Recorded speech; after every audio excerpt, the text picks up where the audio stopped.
Welcome back to ATN Asian Television. We're chatting today with someone who is very knowledgeable in the practice of Vedanta. Now, that is the art of effectively managing your life. We're finding more about it with Angajan. Welcome back. Thank you. So thank you for being with us and teaching me so much about this spirituality side of how to manage your life. I'm glad you've been a wonderful student learning this principle. Yeah. Thank you. Well, we were chatting about people in society today, Western culture. Often we're all consumed with success and climbing the ladder, the corporate ladder. Absolutely. How does that affect us in terms of our own personal success and our own personal happiness? In terms of contentment. Right. See, if you look at the world today, especially the Western countries like America, I'm sure Canada is not very different, is that they all have material satisfaction, they're materially satiated. But many of them are really craving for inner fulfillment. Right. You know, why is that? Because they believe that happiness is in the world outside. You know, a person believes that happiness is getting more money, a better house, or a bigger car, etc., etc. Yes, you can get all that, but for the deeper and lasting happiness, you need to look within. Right. You know, Arthur Schopenhauer, a German philosopher, said once, he said, it is difficult to find happiness within one's own self, but it is impossible to find it anywhere else. It is a profound saying. He said, it's difficult to find happiness within one's own self, but it's impossible to find it anywhere else. And yet, everybody in the world is seeking happiness in the world outside. You know, an Indian thinker said, it's an old saying in India, he said, looking for happiness in the world outside is like a blind man looking for a black cat in a dark room which is not there. We are seeking for happiness in the world outside, but it's not there. The more you depend upon the happiness in the external world, the more you will be visited with more stress and frustration. That's the law of life. Right. Well, off air you were telling me about the but if onlys of our lives. So what does that mean? Exactly. So, you know, like you asked the question earlier, what happens is that everybody want to achieve something from the world. You know, a young student in the university, he says, if I get a university degree, I'll be very happy. You know, they go through what I would call as the two fatal conjunctions. The two fatal conjunctions that we go through are if only and but. You know, this youngster believes that if only I get a degree, I'll be very happy. Right. All right. When he gets a degree, he says, I've got the degree, but I can't find a job. Then he says, if only I get a job, I'll be very happy. He finds a job. Having got the job comes the next fatal conjunction. I've got the job, but my boss is a terrible person, or but it's too far to walk. Right. You know, or here is a youngster. Here's a man who wants to get married to a particular girl. He says, if I get married to her, I'll be very happy. He got married to her. I've got married to her, but. You know, so there is a constant if only and but everybody is following. Is that the human condition? Like, is there any way around it? Yes, of course there is ways of getting over it, and this is that is the way the greed manifests. Okay. You know, there are two fundamental aspects. One is greed, other one is aspiration. Aspiration is the right thing to have. You know, if you're working as an executive in an organization, it is right to aspire to be the president of the company. Nothing wrong with it. All right, but the same desire is uncontrolled, it becomes greed. Okay. You know, so aspiration you got to have. Greed is fatal. You know, the greed manifests as if only and but. Everybody has got that if only. You know, like I mentioned earlier, if a person says, I want to get a good car, an expensive car. I've got the car, but the fuel consumption is very high. I've got it, if only and but. So every human being, almost, I would say without exception, have got this if only and but. That makes their life miserable, and they're never happy. And they believe happiness is just across the corner. You know, if I get that, I'll be very happy. You know, ask a man who's on the wheelchair. He believes that if only I have two legs, how happy life would have been. He looks at everybody walking around, you know. If only I had two legs. Ask a man who's got two legs to walk around. He wants a car. Ask a man who's got a car. He wants a better car. And then a best car. It goes on. This is the way with the human life. So the secret of finding satiation and happiness is not so much merely fulfilling the desire, primarily we must learn to controlling the desire. Okay. See, what is one of the fundamental difference between the Eastern culture and the Western culture? In the Eastern culture, we are taught how to control the desire, whereas in the Western culture, they teach how to fulfill the desire. A person who's got the desire, by hook or crook, go and get it. Buy, beg, borrow, doesn't matter. If you can't afford it, bank says buy now, pay later. This is the Western culture. That's true. Whereas in the Eastern country, say you have a desire, yes, if you can afford it, by all means go get it.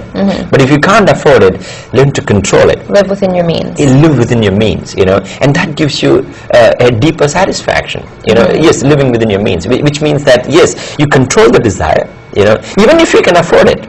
Even if you can afford what you want to get, you got to control it first, controlling the desire first. That's one of the fundamental difference. And how do you control your desires? There's so many desires in your daily life, and we're always wanting more and more. Like you said, if only, it's never ending. Exactly. So how do you tell yourself to control it? Yep. The like I mentioned earlier, we have this the powerful equipment called intellect. In the Eastern language, in Sanskrit language, it's called buddhi. All right. Intellect is the faculty which is able to control and govern the mind and the ego. All right. Mind is the seat of desires. All our desires are seated in our mind, but the intellect is not strong enough to control the mind. So to answer your question, how do we control the desire? We got to strengthen the intellect. Okay. See, at the moment the intellect is weak, the mind is strong. The mind is overpowering the intellect. So when you understand the philosophy of Vedanta, Vedantic philosophy has got the power that it strengthens your intellect. When the intellect is strong enough, it can control and govern the mind and ego. And that's the only factor that will give you that inner satisfaction by which you can control the desire, not only the desire, numerous negative emotions. When the desires are not controlled, what happens is uncontrolled desires modifies into a series of negative emotions like anger, jealousy, hatred, arrogance, vanity, pride, whole host of negative emotions. Today's intelligent and capable people their lives are governed by emotions. There are two negative emotions that is primarily governing human decisions. They are greed and fear. So long as the greed and fear so long as you allow the greed and fear to control our life, that is a recipe for disaster. Even in the corporate world, what is actually running the corporations in the world? It is fear and greed, right? So you cannot afford to allow the emotions to rule our life. Intellect has to govern the life. So Vedantic knowledge gives us the power, the wisdom to control the emotion by strengthening the intellect. Well, you do outline it in your book, Value Systems for Success. That's right, yeah. And that's available on your website. That's right, yes. Angajan.com, and also From Gods to Godhead. I wanted to talk a little bit about this. That's right. Because we were chatting about Hinduism and whether it is actually a polytheistic religion or not. What are your thoughts on that? Yes, in fact, that's one of the main reasons that I've come up with this book called From Gods to Godhead. The very title indicates from gods. There are numerous gods in Hinduism, and there is only one God. So from many gods to Godhead. So the ultimate purpose of human existence is to find lasting happiness, sustainable bliss. That lasting happiness is described in the scriptures as a state of God realization. It is described in many ways. Moksha means liberation, mukti, etc. All right. So Hinduism have got numerous gods. There is Brahma, Vishnu, Shiva, Lakshmi, Saraswati, Hanuman, Lord Krishna, Rama, you name it, numerous gods. And many people believe, or many people who do not understand the deeper dynamics of the Hindu philosophy, they believe Hinduism is polytheistic. No. Like any other religion, Hinduism has got only one God, which is the supreme reality. In Sanskrit, it's called Brahman, which is the all-pervading reality. But to represent that supreme reality, there are numerous deities, gods and goddesses. All right. There's only supreme power. All right. And not only that, each deity, the deity or God convey certain spiritual law, certain spiritual values. All right. So when we look at a deity and pray to that deity or worship that God, all right, along with that worship, you got to understand those spiritual values that deity is communicating. Right. For example, when you look at the image or the picture of Lord Shiva, he's got a cobra around his neck as a garland, a live cobra, isn't it? Now, when you look at that cobra, it must spark of a thinking, what does that mean? What does that what makes me afraid. I have a phobia of snakes. All right. Yes, it's a symbolism. Many people do have phobias of many creatures, etc. But in Hinduism, it's got numerous animals being signified. So, like for example, Ganesha's the elephant god, and then we worship the rat and snakes and then cow, etc. All these animals are symbolizing various spiritual values, all right? Okay. So the book explains what exactly the spiritual values that these deities are symbolizing, Okay. So the book carries 3 parts. The first part talks about various gods and goddesses.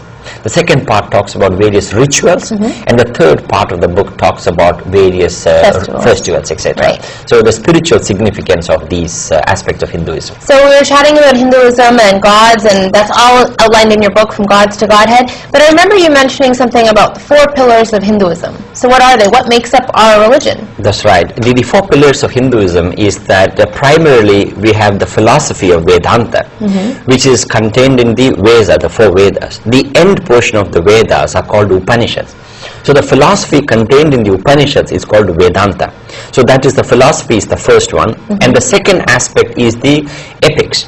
Okay. The 2 epics are the first longest poem in the world is the Mahabharata, which is over 100,000 verses, and then we have Ramayana, which is the second longest poem in the world. So the Mahabharata and Ramayana together constitute the epics. All right. The third component is the Puranas, which is there are 18 Puranas, which is the mythological stories, all right, and the fourth is the ritual. So the 4 pillars of Hinduism are the philosophy, the epics, mythology, and the rituals. Okay. So all these 4 aspects must be blended beautifully in our day-to-day life, so that we develop spiritually, we grow spiritually, we also achieve material success. So in Hindu's philosophy is so ingeniously designed such a way that by implementing these 4 components in our day-to-day life, we blossom our personality, we can achieve success and prosperity. Okay. But today what happens is that a lot of them focus too much importance upon the rituals. Rituals do play an important role, but that alone is not the essence of Hinduism. We've got the philosophy, the Puranas, and the epic as well. So do you feel that any one of these are weighted more heavily? Like if you're practicing the philosophy in your daily life, doing good deeds, good karma, then if you don't practice the rituals, it's okay? Or do you have to do all 4? It depends upon one's interest, Okay. But today what happens is there is more ritualism than anything else. A lot of people get fanatically attached to the ritualistic practices. Blind faith, mechanical rituals, and superstitious beliefs. That's what many people believe religion is. But religion's got much more deeper aspect, which is practical philosophy, which helps us to transform our life, transform our life for better. And we have the epics. The epics that are contained in the Mahabharata and Ramayana is actually a demonstration of how the philosophy of Vedanta can be applied in our practical life. Right. Then we have the what do you call this, mythological stories, which is very akin to the Greek mythology as well. Yes. So it's not exactly the epic truth, but more of an example for us to lead our lives. In fact, the stories and descriptions that are contained in the epics are not meant to be taken literally, but they have to be taken symbolically. They convey a symbolic meaning. So we need to understand the symbolic meaning and apply apply it in our day-to-day life and overlook the stories. That's how those are the 4 pillars of Hindu philosophy. Thank you once again for being with us today. Thank you very much. Pleasure being here. And thank you for watching. Please find more information on the website www.angajan.com, and of course keep it right here on ATN.